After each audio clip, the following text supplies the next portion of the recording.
quand je perçus dans mon sommeil une abeille autour d'une grenade, qui, à tire-d'aile volée bourdonnante, une seconde avant mon éveil, contre les jeux lugubres, une parade je pris, instinctivement détonnante. Le mirage funeste prémonition de la guerre civile avait nul doute attisé les tentations de brûler mon moi avec présomption, dans les bras de Vénus, sans déroute, la tête raphaëlesque éclatée. La montre molle, au moment de l'explosion, un torero hallucinogène irréversiblement m'avait converti. D'exhibition en désinhibition, dans une corrida anxiogène, une girafe en feu fendait la nuit. Des cygnes réfléchis en éléphants et un âne pourri vacillaient dans une nature morte vivante.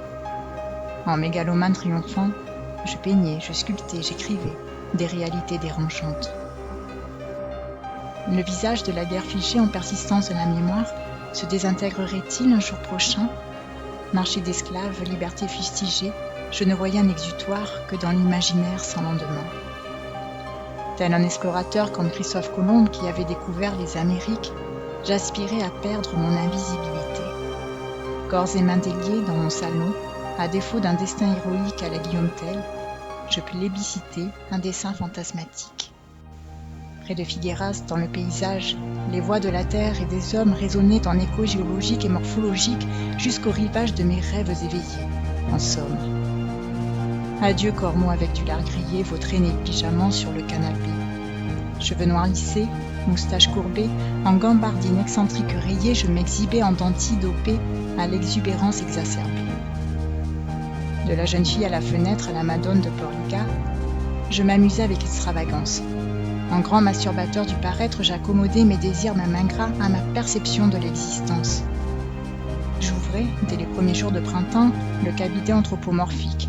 J'assemblais à la queue d'aronde les frustrations et les plaisirs d'un temps. Jugé par le conseil œcuménique, je transposais ma beauté du monde.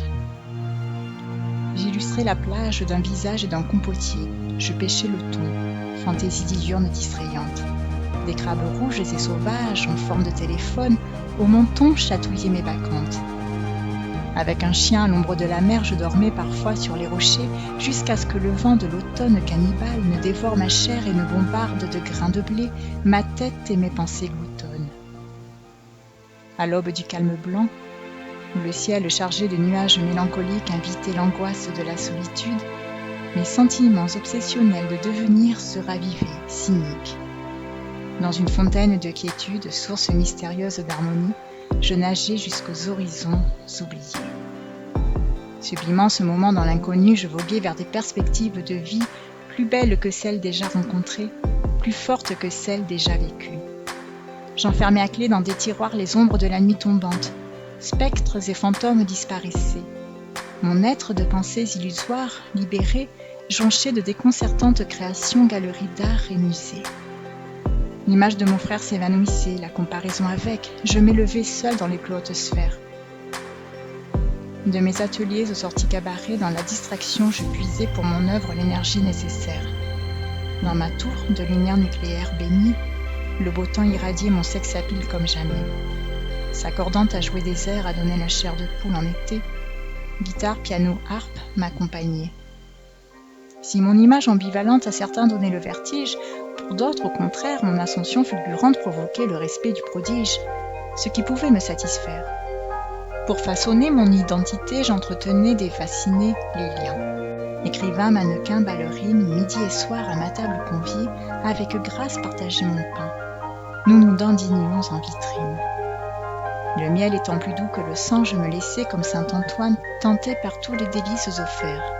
Métamorphosé en un soupirant narcissique, loin des moines et du Christ qui sur la croix avait souffert, je jouais ma toute dernière scène, reléguant la réminiscence archéologique de l'Angélus à de lointains souvenirs pérennes. Je vouais entière ma transcendance à ma rose méditative, Gala, Vénus de mon cœur bouillonnant de tant d'amour. Comme un enfant, évidemment, j'observais la naissance d'un homme nouveau, moi, qui, à l'énigme sans fin, pour toujours, de son empreinte singulière, signait son couronnement suprême de